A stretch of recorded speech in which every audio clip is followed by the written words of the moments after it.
promo ng coconut, kaya bili tayo. Ayan. Siyempre, bibili kami ng iinumin. Nadagsa, nadakargana. Ha? Mayroon na rin siyang straw, guys.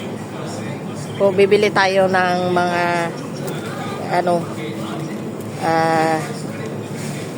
ibuboko salad natin kasi gusto rin ng amo ni Bes, kaya idamay namin idamay namin patabain. Liman. Ito ni. Okay. Sana guys. 5, pwede na yan. Kasya na sa amin. Thank you for watching.